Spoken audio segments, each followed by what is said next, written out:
Good evening, everyone. Thank you very much for coming together to immerse ourselves in this rich body of wisdom that we inherit and that we add to as well. We're in Parshat Balak, which is in the book of Numbers, chapter 22, beginning with verse 2. If you'd like to go ahead and unmute at this point, we can together join in the recitation of our blessing, giving thanks for this moment. Baruch atah Adonai Eloheinu melech haolam asher kiddushanu b'mitzvotav v'tzivanu la'asot b'divrei Torah. Thank you, God, for this opportunity to immerse ourselves in words, deeds, and relationships of Torah. We'll read through our English translation of our Torah portion, and then I'll share with you a little bit of focus study on an aspect of our portion, and then we'll open it up for our collective conversation. So let me begin at Book of Numbers, chapter 22, verse 2. Balak, the son of Zippor, saw all that Israel had done to the Amorites. Moab was alarmed because that people was so numerous. Moab dreaded the Israelites, and Moab said to the elders of Midian, "Now this horde will lick clean all that is about us as an ox licks up the grass of the field." Richard, would you like to take over at the middle of that verse? Thank you, Rabbi.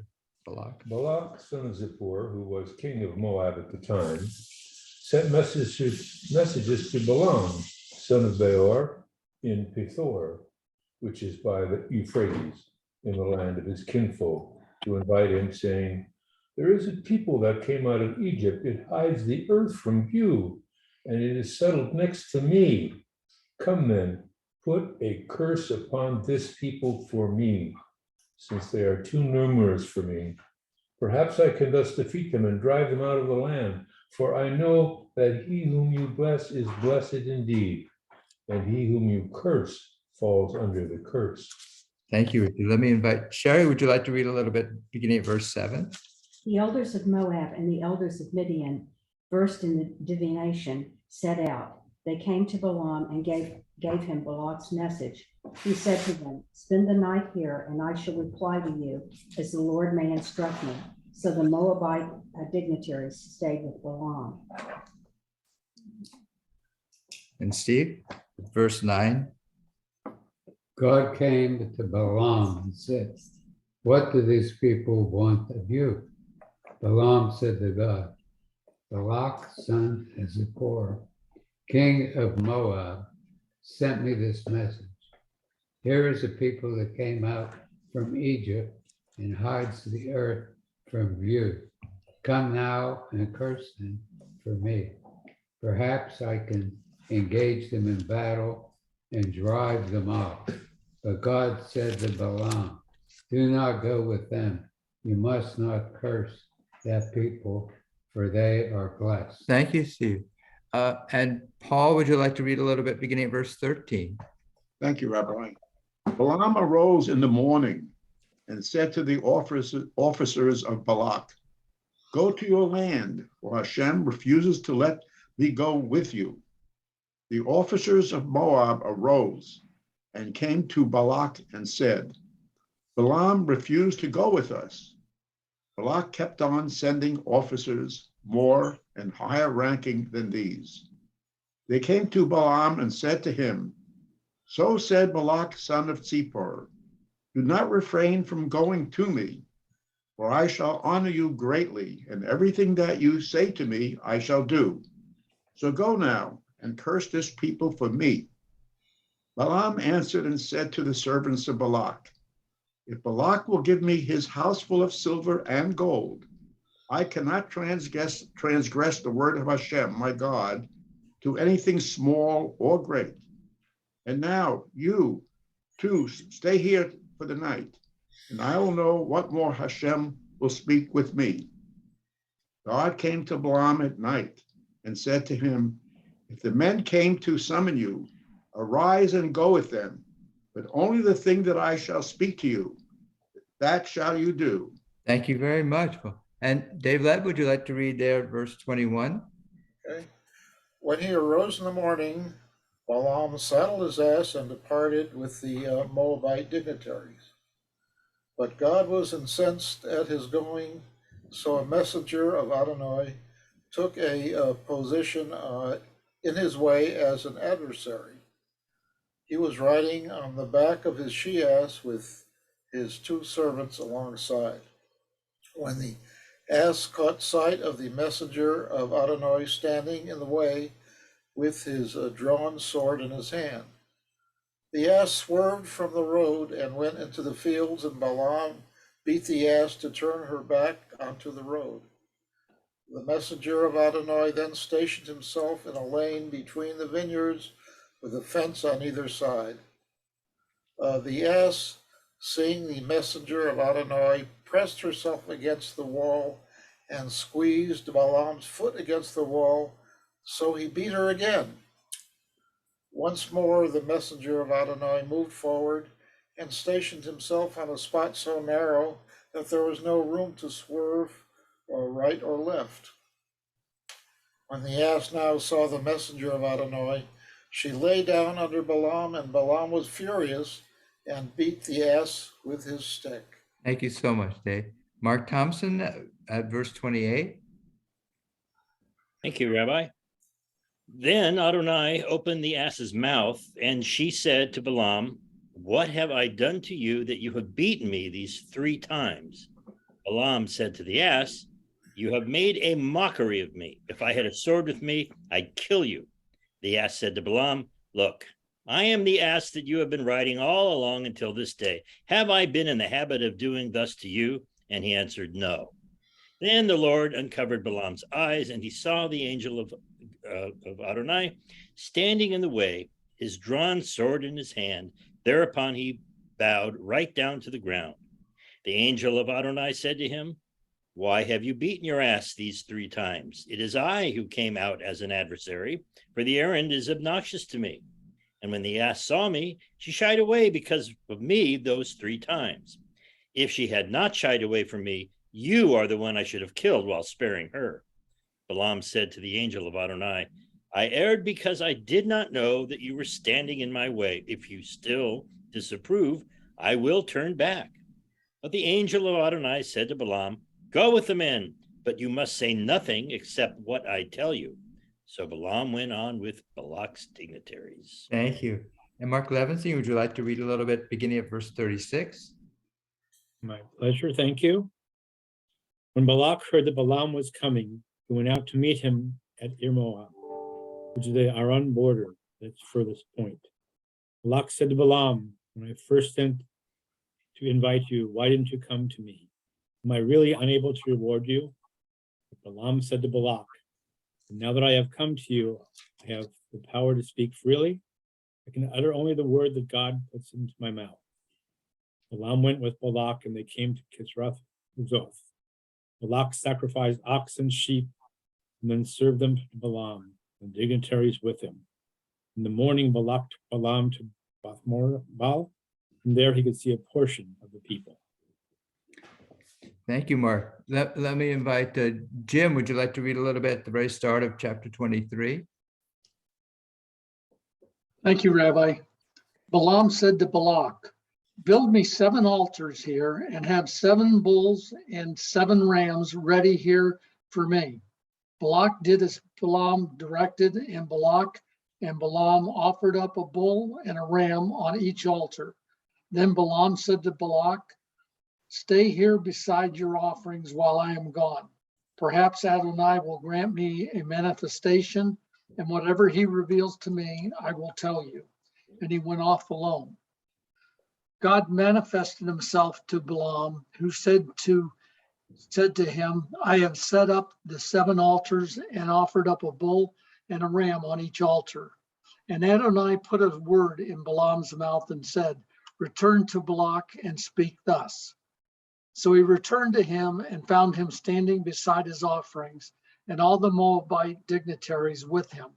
He took up his theme and said, "From Aram has Balak brought me, Moab's king from the hills of the east. Come, curse me, Jacob. Come, tell Israel a doom. How can I damn when God has not damned? How doom when Adonai has not doomed? As I see them from the mountaintops, gaze on them from the heights, there is people that dwells apart, not reckoned among the nations. Who can count the dust of Jacob? Number the dust cloud of Israel. May I die the death of the upright. May my fate be like theirs. Thank you so much, Jim. And David and Susan, beginning at verse 11. Thank you. And Balak said, what have you done to me? I took you to curse my enemies, and look, you have done nothing but bless. And he answered and said, why, that which the Lord puts in my mouth, only that do I keep to speak. And Balak said to him, go with me, pray, to another place from which you will see him. Only his edge will you see, but the whole of him you will not see, and hex him for me from there. And he took him to the lookout's field on the top of Pisgah, and he built 7 altars, and he offered up bull and ram on each altar. And he said to Balak, stand up here by your burnt offering, and I'll be communicated with here. And Yud-Heh-Vav-Heh was communicated to Balaam, and he set a word in Balaam's mouth. And he said, go back to Balak, and you shall speak thus. And he came back to him, and here he was standing by his burnt offering, and the chiefs of Moab that were with him. And Balak said to him, what did Yud-Heh-Vav-Heh speak? And he took up his pronouncement, and he said, get up, Balak, and listen. Hear me, son of Zippor. God is not a man that he should lie, or a human being that he would regret. He has said, and he will do, and he will not do, or spoken and will not bring it about. Here I was taken to bless, and he blessed, and I won't take it back. He didn't find harm in Jacob. He didn't see trouble in Israel. Yud-Heh-Vav-Heh, its God is with it, and a shout for a king is in it. And God who brought them out of Egypt is like a wild ox's horns for it. For there's no divination against Jacob, and no enchantment against Israel. At this time it will be said to Jacob and to Israel, what has God done? Here a people will get up like a feline, and like a lion will raise itself. It won't lie down until it has eaten prey, until it has drunk blood of carcasses. Thank you so much, both of you. And Robert, would you like to continue there at verse 25 and continue into the start of chapter 24? Yes, thank you.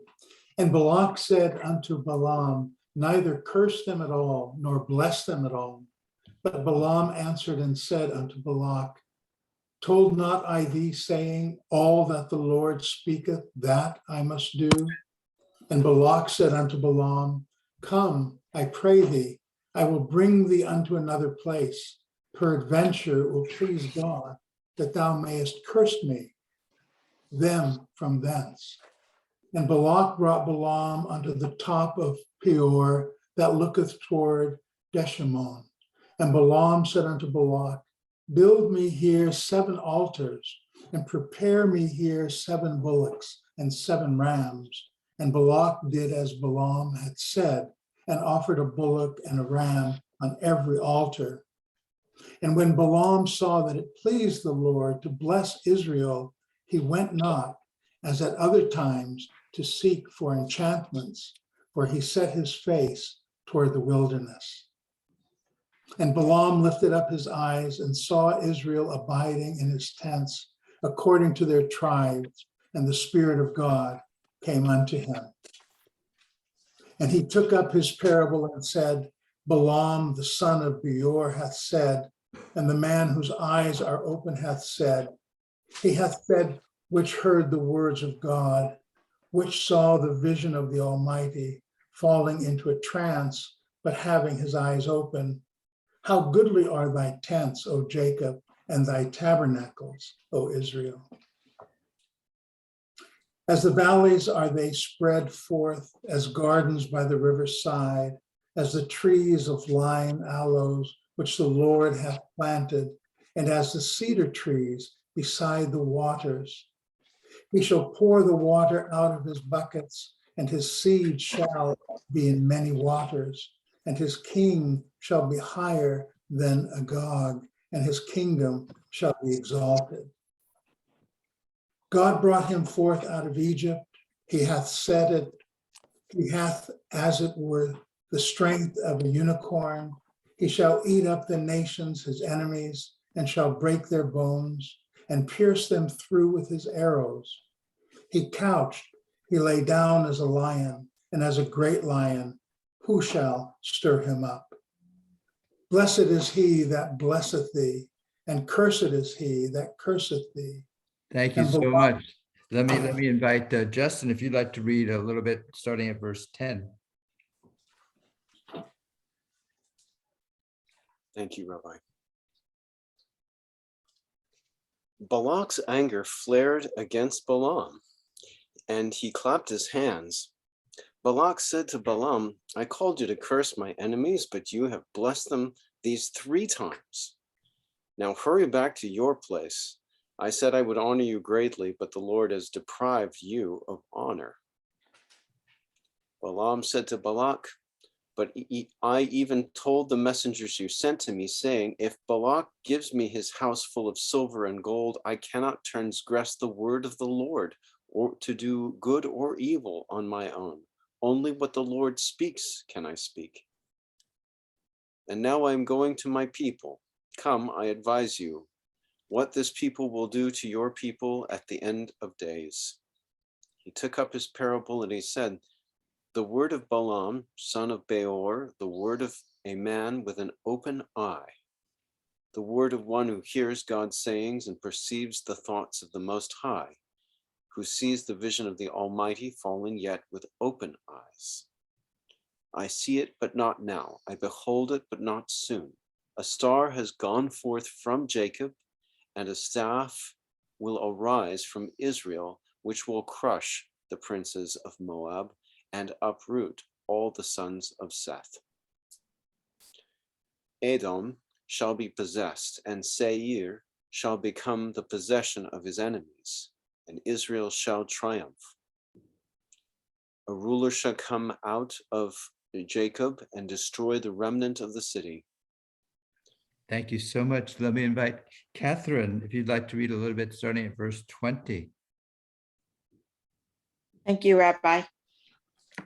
He saw Amalek, and taking up his theme, he said, a leading nation is Amalek, but its fate is to perish forever. He saw the Kenites, and taking up his theme, he said, though your abode be secure and your nest be set among cliffs, yet shall Tyre be consumed when Ashur takes you captive. He took up his theme and said, alas, who can survive except Adonai has willed it? Ships come from the quarter of Kittim. They subject Ashur, subject Eber, they too shall perish forever. Then Balaam set out on his journey back home, and Balak also went his way. Thank you, Catherine. Let me invite Marty, if you'd like to read at the very start of chapter 25. Thank you, Rabbi. While Israel was staying at Shittim, the people profaned themselves by whoring with the Moabite women, who invited the people to the sacrifices for their God. The people partook of them and worshiped that God. Thus Israel attached itself to Baal Peor, and the Lord was incensed with Israel. The Lord said to Moses, take all the ringleaders and have them publicly impaled before the Lord, so that the Lord's wrath may turn away from Israel. So Moses said to Israel's officials, each of you slay those of his men who attached themselves to Baal Peor. Just then one of the Israelites came and brought a Midianite woman over to his companions in the sight of Moses and of the whole Israelite community, who were weeping at the entrance of the tent of meeting. When Pinchas, son of Eleazar, son of Aaron, the priest, saw this, he left the assembly, and taking a spear in his hand, he followed the Israelite into the chamber and stabbed both of them, the Israelite and the woman, through the belly. Then the plague against the Israelites was checked. Those who died of the plague numbered 24,000. Thank you. Thank you all very much. That's our entire Torah portion for this week. I'd like to share with you just a little bit of focus study, and then we'll open it up for our collaborative conversation. If you have a copy of the study sheet, I invite you to take it out this time. And it's entitled Beauty in Unexpected Places. So the very dramatic storyline within this week's Torah portion has to do with Balaam and his she-ass, and Balak inviting Balaam to curse the Israelite people and their incapacity, his incapacity to do so. But instead, every time he opens his mouth, a blessing comes out instead of a curse. So it's interesting, these notions about, first of all, unexpected speech, because we have an ass who's speaking. So that's unexpected in and of itself.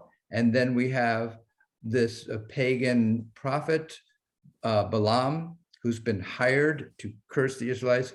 And every time he opens his mouth, something unexpected comes out, which is not a curse, but a blessing of the Israelites. One of the things that's fascinating is that when, to me anyways, that when Balaam's ass first speaks to him, Balaam doesn't immediately say, "What? When did you learn to speak?" No, he just starts to have this conversation with him as if this is the most normal of things. So I'm kind of fascinated about this whole notion about insight coming from unexpected quarters, wisdom coming out of unexpected mouths, and so forth. And that, of course, is what on our study sheet number 1 is all about. Our verse, the ass saw the angel of Adonai taking a stand in the path. So we have Balaam, who is by profession a prophet, a seer, who should be the one who's most capable of being able to channel these kinds of divine words and these divine prophecies. But instead, it comes out of a very unexpected place, and that is Balaam's ass. And then once Balaam does begin to speak, out of his mouth come these unexpected words that are coming out, not only because he was hired to curse and said he blesses, but he himself is a pagan. And so he is now transmitting blessings from the God of Israel, Adonai, upon the Israelites. And that's number 2. And how fair are your tents, O Jacob, your dwellings, O Israel. And of course, this finds its way into our liturgy. So thinking about that, I took a step back and thought, well, it's not that unusual. We have other places within the Jewish Bible where insights and visions and words of praise for Israel or for Adonai come from non-Israelite sources. So first here, number 3, we go back to the book of Exodus, and just shortly out of Egypt, as they are out at Mount Sinai, the Israelites, and Moses in particular, is joined by Moses' father-in-law, Yitro.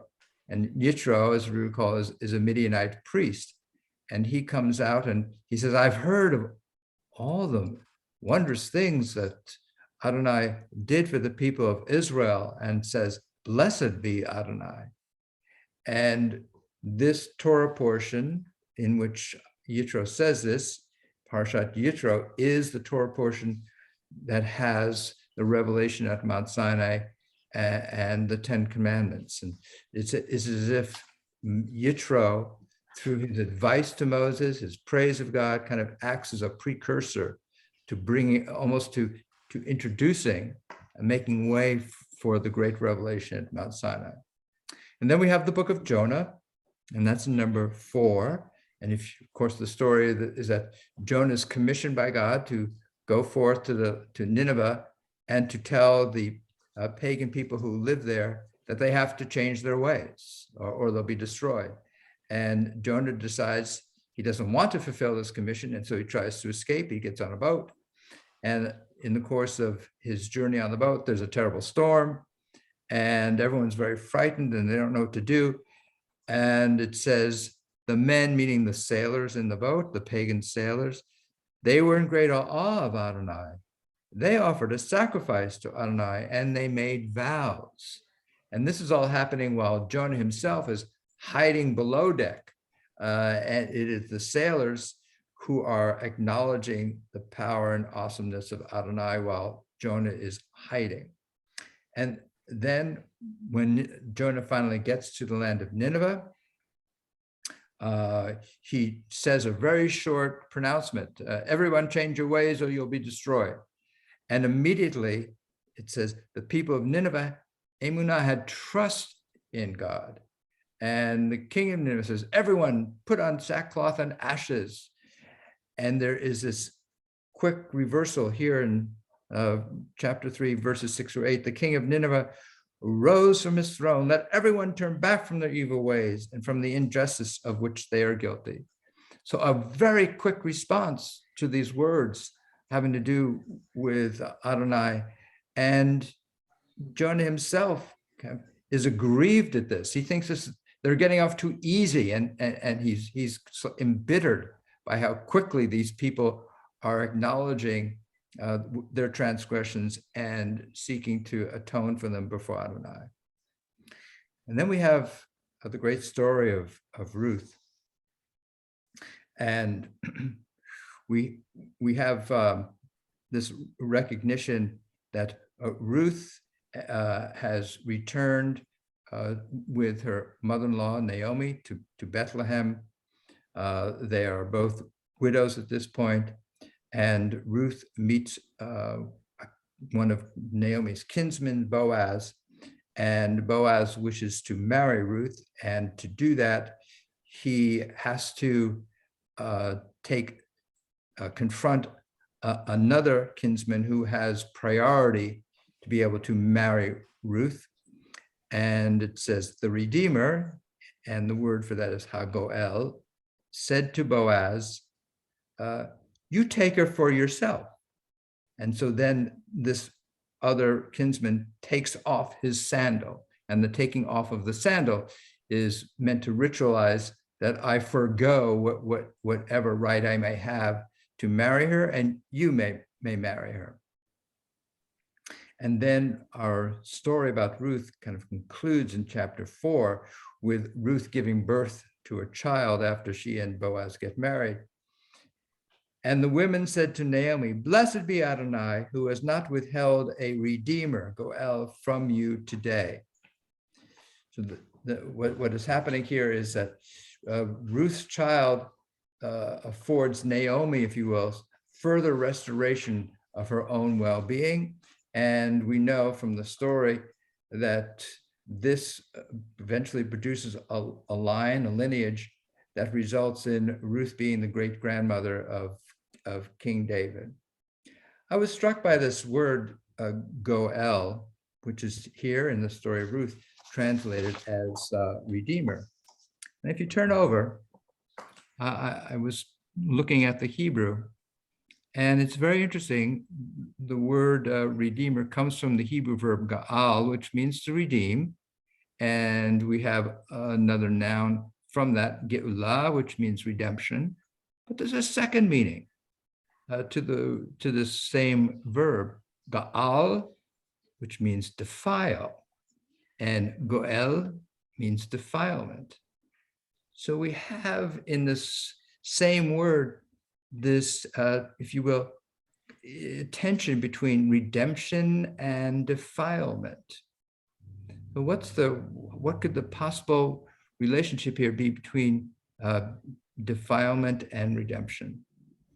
And for that, we're going to take a look at one of the great Hasidic rabbis from the 19th century, known as Sfat Emet. So let me read to you his entire piece. And he quotes from our Torah portion. What may I curse that God has not cursed? This wicked man sought out the precise moment of divine wrath, of which it is said, God is wrathful each day, in Psalms. But this wrath lasts only for a moment, since it also says, the compassion of God is all day long, another psalm. The entire goal of the wicked is to find that moment of wrath.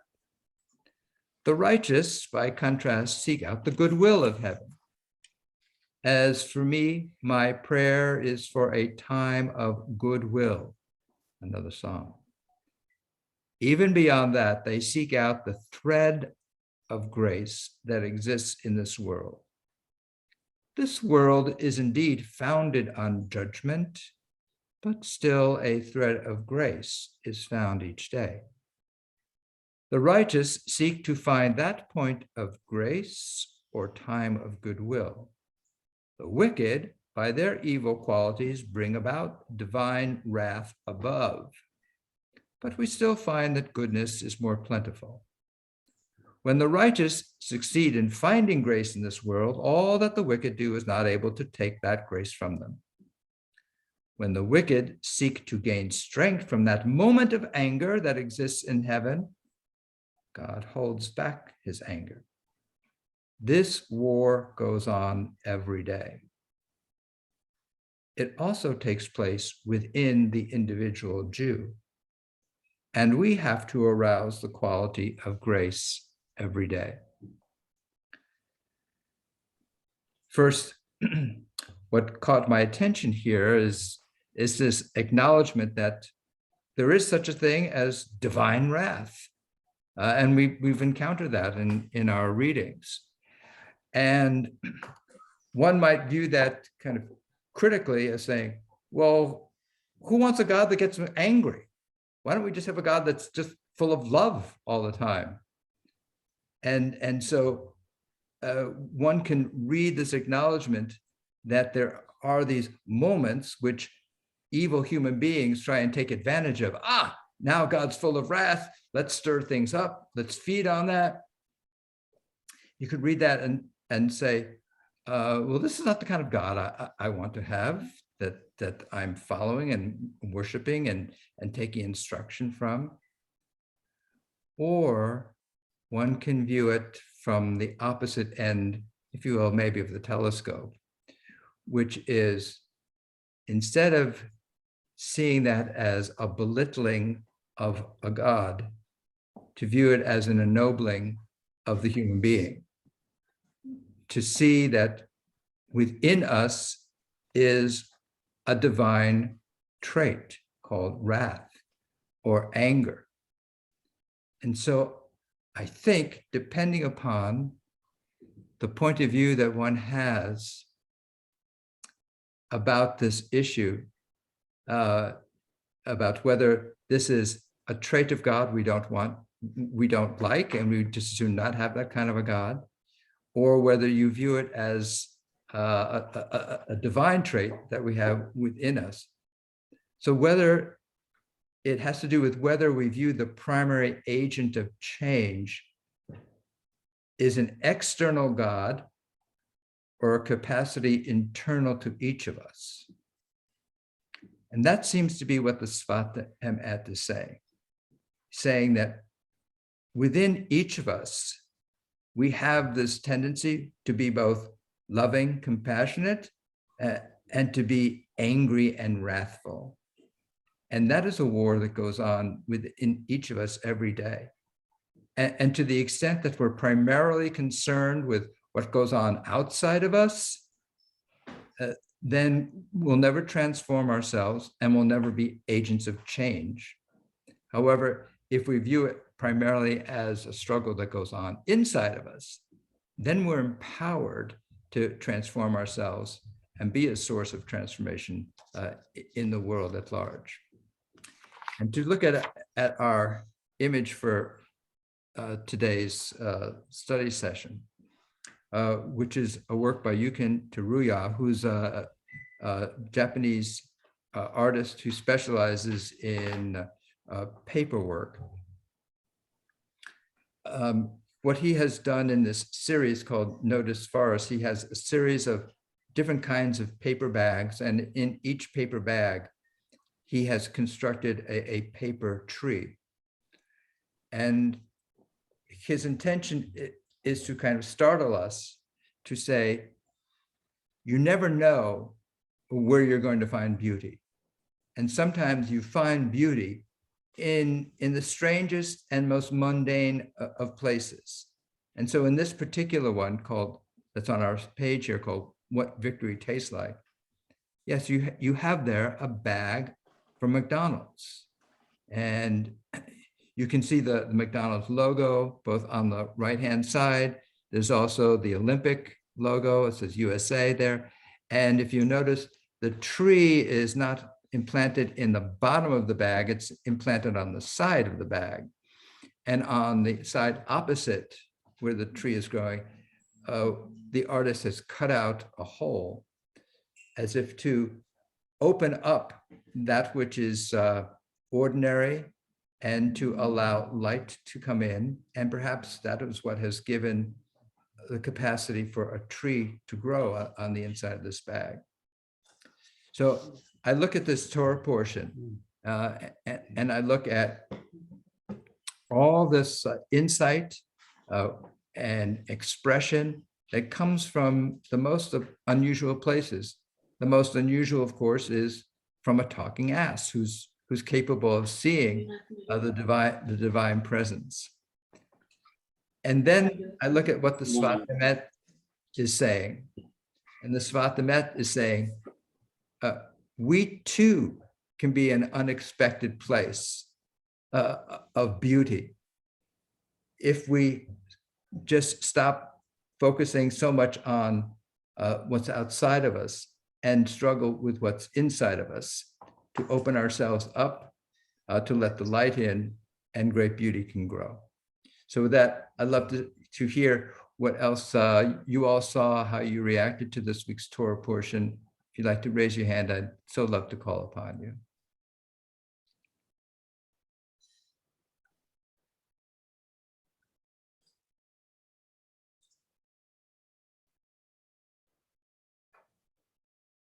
Paul.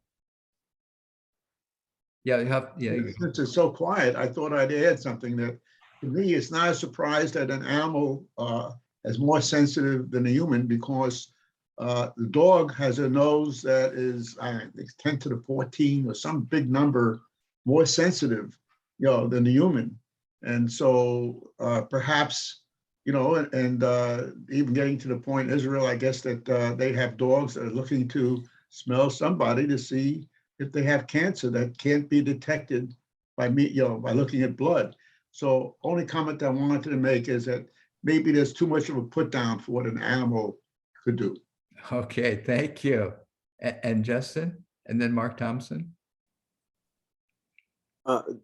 Just looking at the use of the prophecy or the parable or these different pieces that are made at the end of this chapter, the word is it mishalo is the word for prophecy?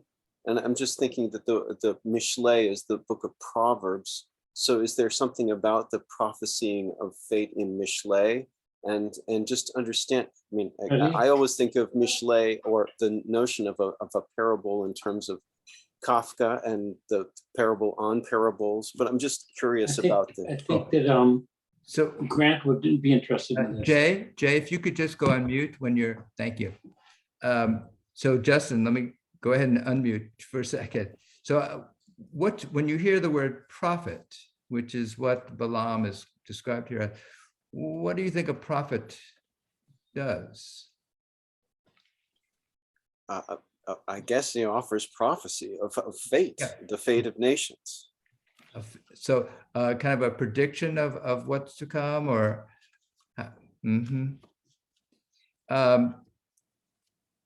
So if you were to profess something, if you were to be a prophet or prophesy, and you have someone before you, and you were to help that person understand just who they are, how they're operating, and what path they're on, would you call that predicting the future or disclosing something of the present? I tend to be very leery of anything that's called prediction, as much as I would call it more of a relationship to the present. I would definitely. Yeah. So let me. I think that's what Balaam is doing here. Is he's disclosing a reality of the present and the path that leads to, without any kind of sense of destiny about it all. So let me. Thank you. Thank you, Justin. Let me call on Mark Thompson and Robert and Catherine. Okay. First, I wanted to make a follow-up comment that Paul made earlier when he was saying that they predicted what would happen with the Webb telescope in the 1920s or 30s. Here we have in the Tanakh a prediction that goes all the way back. There's that quote, "Who can count the dust cloud of Jacob?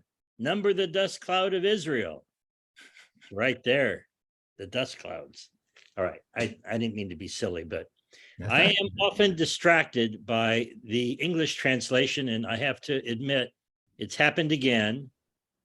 And I want to go over, if you don't mind, the quote where I'm in chapter 22, verse, looks like 6.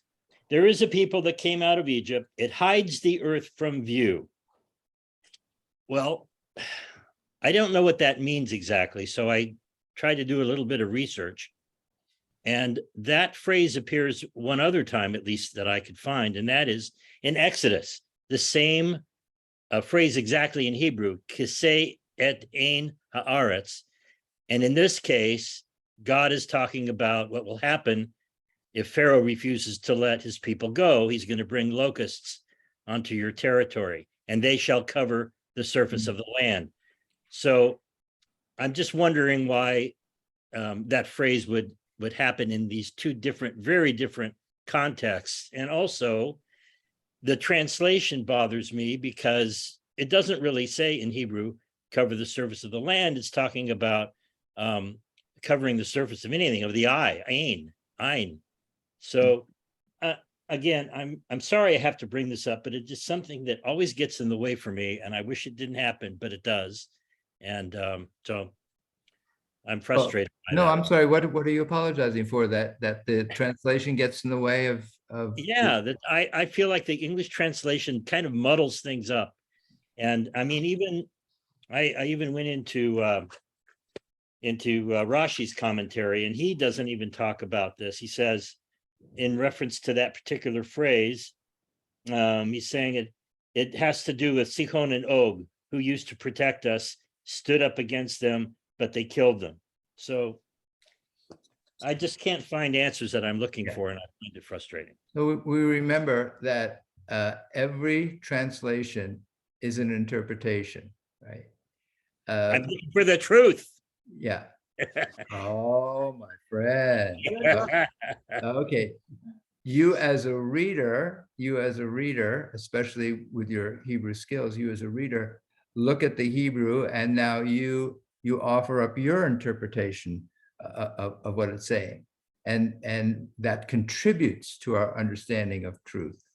So, okay. So thank you for being dissatisfied with English translations and of wanting to like offer up an extraction of meaning based upon your knowledge of the language. So thank you. For that. Okay.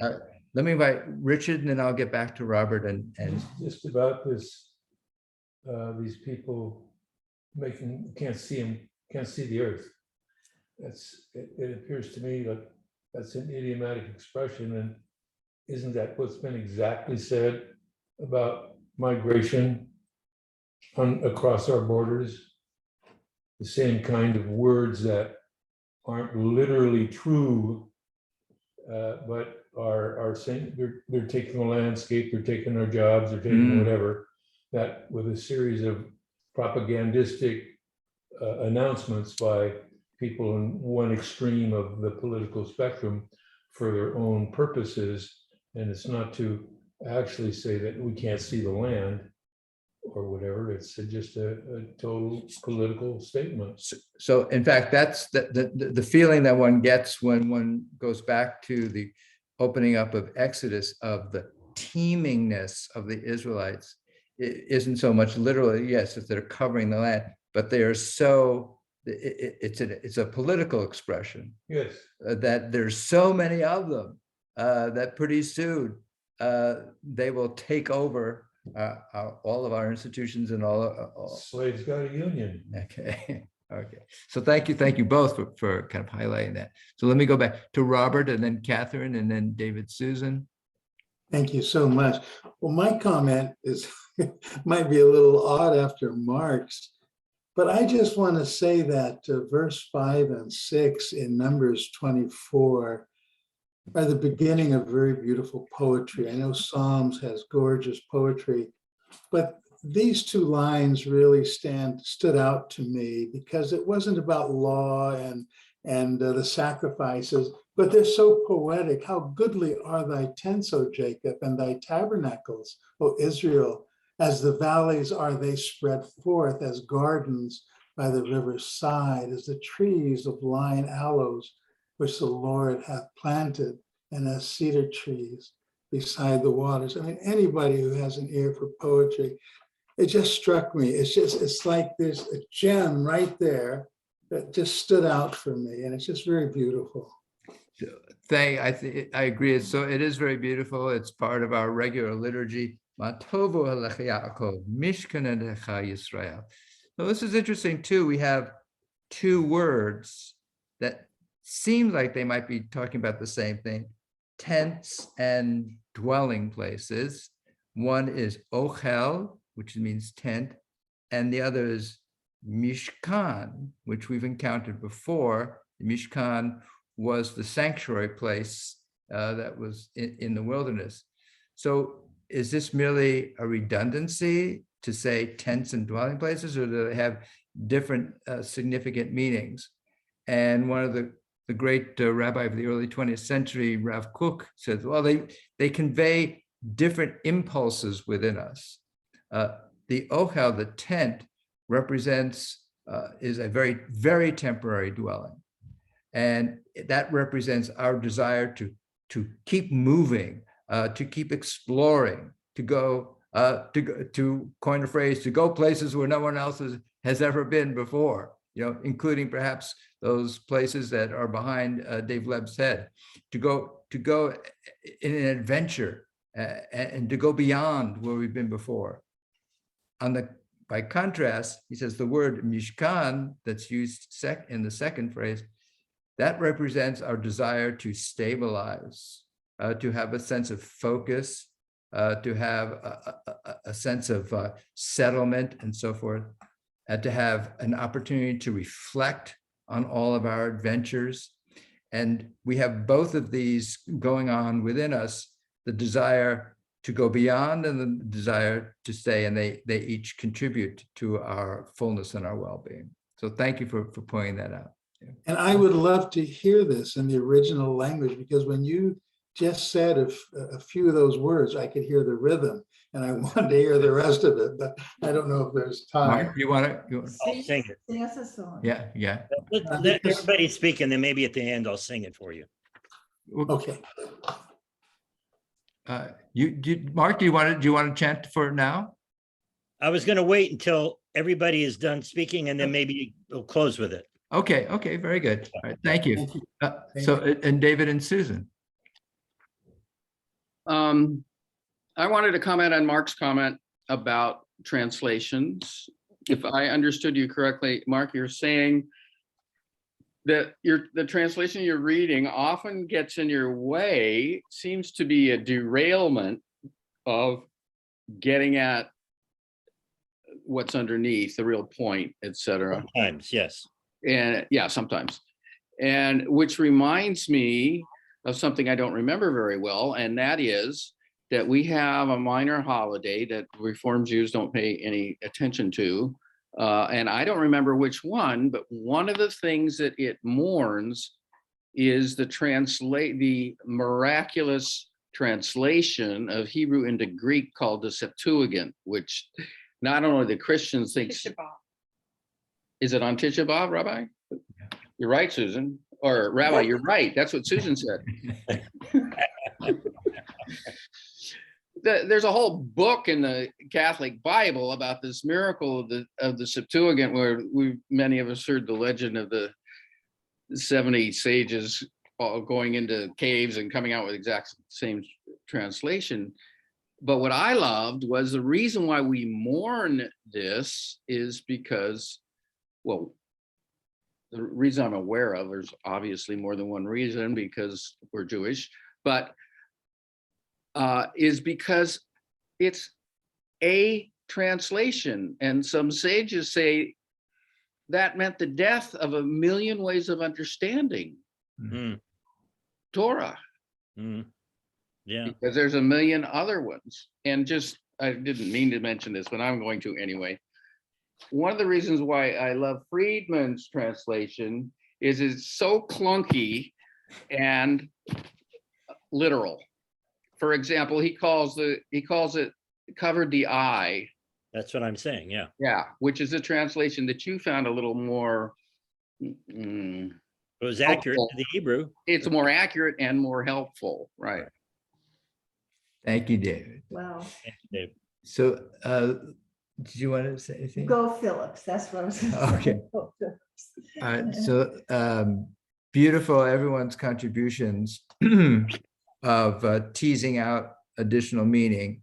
And I feel like we've done a little bit of what our artist has done here, which is to not view the bag as final and all closed up, but we've opened up what looked like a sealed container, and we've allowed, especially from an unexpected direction, which is the side of the bag, some light to come in, and something quite beautiful has grown there as a result. So this is what our collective conversation does. This is what it opens up what seems to have been a settled matter of the text, a settled translation. And some of us find the irritation of the translation to be a cause of provocation to go back into the water of the text itself and to tease out of it something that provides new insight and new meaning. And that's what we're called upon to do as readers. And one of the glories of this material is that it vibrates, and this sense of vibration makes us realize that, as Rabbi Nachman says, the universal language that allows us to be attached to the source of all life is vibrational language, which is music. And so with that, I'd like to invite Mark Thompson to share with us. I first just want to say to you, Robert, your intuition and your sensitivity to the poetry of this music, for someone for whom this is not your tradition, to me is really quite phenomenal. So thank you.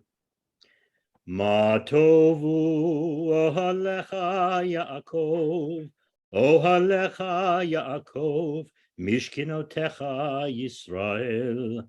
Ma tovu ohalecha Yaakov, ohalecha Yaakov, mishkinotecha Yisrael. Vahani berov chastecha avo veitecha. Eshtachave el hechal kodshecha v'yiratecha.